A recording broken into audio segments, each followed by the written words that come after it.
It's not far-fetched to link Blink Twice by Zoe Kravitz, which was a thriller in 2024, to the E-Files. And I'll be saying E-Files for the purpose of this video. If you know, you know. It reveals thematic similarities: power, isolation, affluent men, young women, seduced islands, dominance, silence, collusion. These visual narrative connections are difficult to overlook. Those photos from Island, they really got me thinking. Because honestly, the movie Don't Blink feels way less like fiction and way more like a documentary at this point. If you haven't seen it, Don't Blink is this movie with Channing Tatum playing a super rich billionaire. He takes this girl, she's just a server, out to his private island where they party, they drink, they're on all kinds of stuff. And every single morning, she wakes up with zero memory of what actually happened the night before. She thinks everything is fun and glamorous, but slowly she realizes something way darker is going on, and she just can't remember it. And the part that really got me? Why does the house in those photos look exactly like the house in the movie? Like, tell me why the vibes match so perfectly. It honestly feels like that movie was trying to warn us, like somebody was saying, hey, here's what really goes down when these celebrities and billionaires take people to their private islands. I just have so many questions. We're here to talk about my film Blink Twice. I started writing Blink Twice in the summer of 2017. I think I had come to a place of frustration within society, culture, power dynamics, both in my own life, things I'd observed, things that have happened to friends of mine. I went home one day after talking to a friend and I just started to write a story, this like insane short story novella stream of consciousness. And then I got back to New York and asked a friend of mine if he wanted to write it with me, and then we started putting it into script form. I wasn't thinking about whether I was going to direct it or not. I wasn't really thinking about whether it would get made or not. It was just something that needed to come out. And the more we wrote and the more that we kind of fell in love with the script and the characters in the world, the more we kind of started taking it a bit more seriously. And at that point, I think I felt like I saw the world so clearly in my mind that I don't think I would have felt comfortable asking someone else to direct it. Christ's love isn't like everybody else's love. It's not like the world's love. The world's love loves you when you do things right or when you do things with them. But as soon as you make a mistake, they take that love away. But what I've experienced with the love of Christ is that it loves first. It loves through wrongdoing. It loves when you shouldn't be loved anymore. It's unconditional. And that's the love that I believe is going to change the world and has changed me. Hey, what's up, y'all? It's Micaiah. I'm back and I'm black and I'm back and I'm black and I'm back and I'm black and I'm back and I'm black.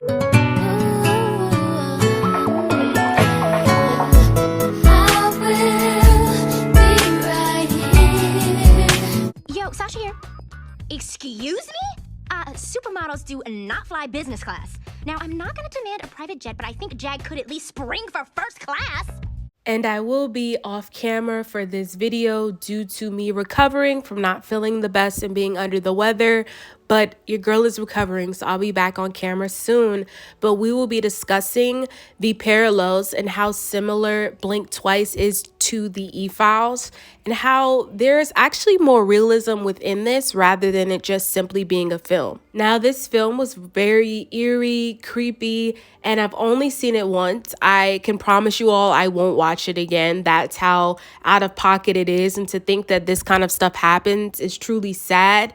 But the enemy wants to come to steal, kill, and destroy. So this is his goal, to break down people. And before the film, I knew about the wickedness that went on within the industry and within the elites. But seeing a visual image to it makes it even more twisted. And we've seen that it's been more of a pattern of these kind of movies, which is not a coincidence. I don't believe in coincidences.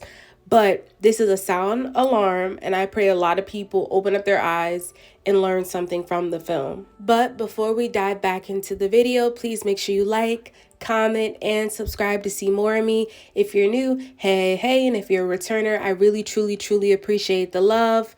If you are new, you should know I do an array of topics. I am extremely diverse. I do more nerdy topics, I do nostalgic topics, plus I do more conscious topics, plus I dibble and dabble within vlogs. So we do a little bit of everything around here. So if you're diverse as myself, then you'll most definitely love it over here. So let's get back into the video. The movie focuses on a wealthy tech entrepreneur, a collection of young women brought to an exclusive island, a setting concealing dark secrets, psychological coercion, dominance through substances and surroundings.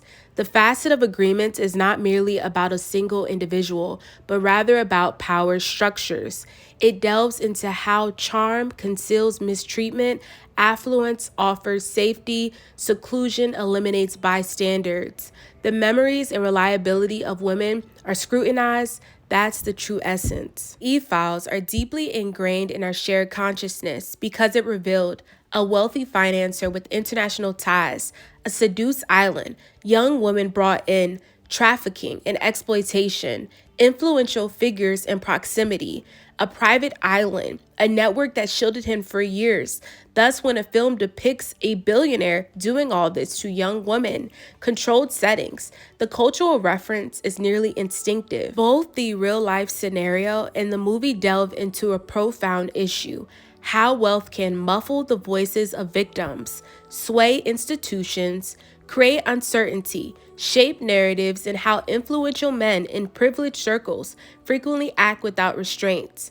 That's where the themes intersect, not the individual characters, the framework, the environment. As we can see, this is not unrealistic. It's believable. The most frightening aspect isn't the suspenseful elements, it's the authenticity of how power functions. Private jets, private islands, non-disclosure agreements, influence networks. We've witnessed variations of this unfold. Thus, the film strikes a chord. The underlying similarity goes beyond mere names. It concerns systems that prioritize wealth over responsibility, environments that treat young women as commodities, institutions that are reluctant to confront influential men. This is why the parallels strike a chord, because we know that within the E-Files, these weren't the only people doing this kind of stuff. This is a worldwide elite issue, and it mirrors a wider social skepticism towards elite safeguarding networks. So you mean to tell me they just found a collection of poisonous plants in Jeffrey's possession? Not only were they poisonous plants, but they're also well known to block free will from its victims. This was apparently discovered in the files, of course. I have one question. Did y'all see Blink Twice? If you haven't seen Blink Twice, I suggest you watch it.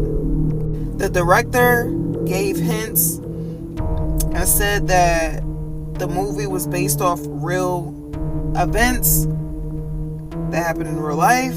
The whole thing is not based on specific actions or somebody's life or anything, allegedly. But if you know the movie, you know, I mean, it's clear as day. Seems like exactly what he was doing to his victims. It just makes sense. But everything's alleged. Now, my question is, how does the director know what Jeffrey is doing? For you to make a movie like that, very specific details, how do you know? No sé, pero I was watching the movie Blink Twice. I watched it a while ago, and I automatically was thinking about files. And I was thinking about just like stuff that goes on, you know, in the entertainment industry, in the music industry, all of that. And even like with people that got money, like billionaires. And so y'all need to go watch that. With the E-Files out right now, I was looking at the pictures and even the scenes on the movies, like the part when everyone was sitting at the table, there is literally a photo in the files that literally looked like that. So I'm starting to think this movie was made for, you know, the files. Like, this is actually what went on.